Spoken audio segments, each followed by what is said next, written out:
Hey, this is Richard with 71 Innovation. I'm at the range today with a very specific purpose-built rifle. I thought I'd take a minute and walk through it. Obviously, at first glance, this is an M14 pattern rifle. The rifle is really built from the ground up with a very specific purpose. It's intended for service rifle class, 1,000-yard shooting. This will be with a sling. Obviously, we're looking at it here on rest.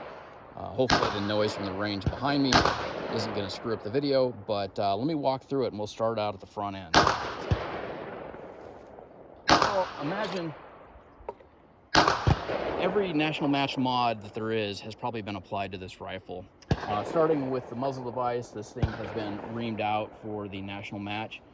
It does have a front sight on it, which is really irrelevant at this point other than, I have an optic on it for service rifle.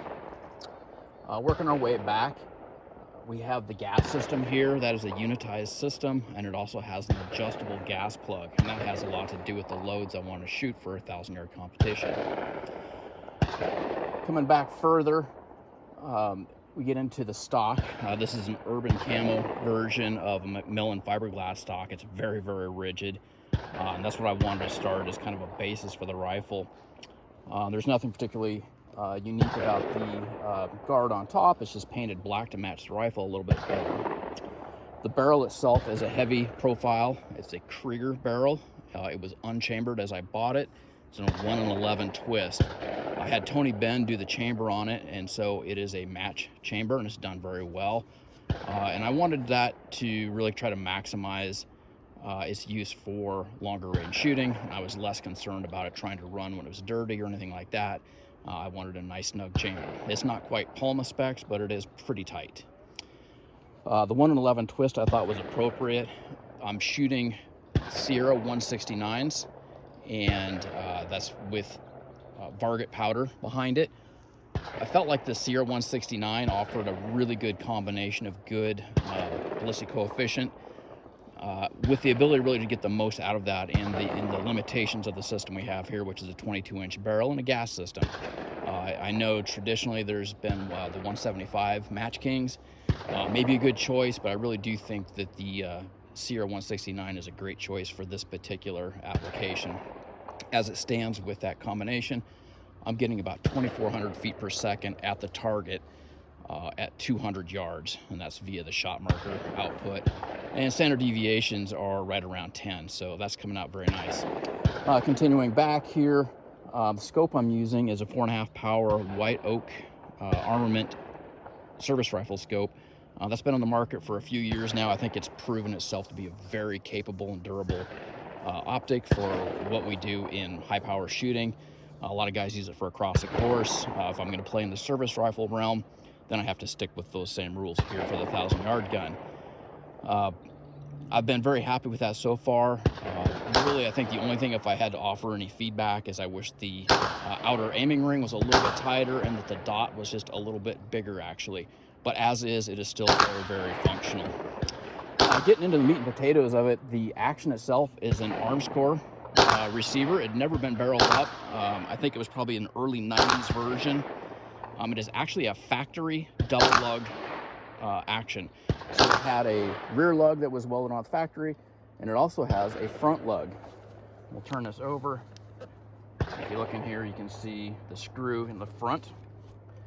That makes this system very rigid in the stock, and I felt like that was probably the best arrangement possible for a 1,000-yard gun. Obviously, trigger is everything you can do for that. But more importantly, it does have a shooting sight trigger in there with the light and hammer and the adjustable trigger, so I can get right down super close to the 4.5 pound limit, and it breaks great. The trigger is fantastic. If you ever want a perfect trigger for this type of rifle, I would look at that. Going back a little bit further, I have a cheek riser. You absolutely just have to have a cheek riser if you're going to put an optic on an M14 platform. This is no different. I like this one as a leather. It just feels better on your face. Sitting there for, shooting quite a few shots in a day. I really do like that. But there are other options. For the rules, though, it has to be non-adjustable. So you either have to get something that's fixed at the right height or something custom made like this. The rest of the way is pretty standard. However, I did drill out the back so I can add weight into the butt. The McMillan stocks don't necessarily come with the hole that you would normally get in a GI stock. So I added that and added some weight back there. All told, I'm sitting at about 14 and a little change on the weight. That soaks up a lot of recoil. It's very comfortable to shoot. The mount itself of the optic, if I go back here, is a Sadlac mount. I started with an Arms 18, which I like because it's very low. This is a smidge taller, which wasn't my preference, but what I couldn't get was far enough forward on the optic with the arms. You know, slung up tight, prone, I creep up on the action pretty far, and I just could not get the scope far enough forward with the arms set up. This one gives me that flexibility. Very happy with that. Overall, it's been a fantastic rifle. Having a lot of fun with it. You know, it's very dependable in terms of accuracy. I've only had it to 2 matches. My best score so far from 1,000 was a 192, and I forget the X count. It wasn't spectacular, but it was okay. I think it can do better. I think there's a little work to be done perhaps with the load, but overall, it's been a really fun rifle. Hope you enjoyed it.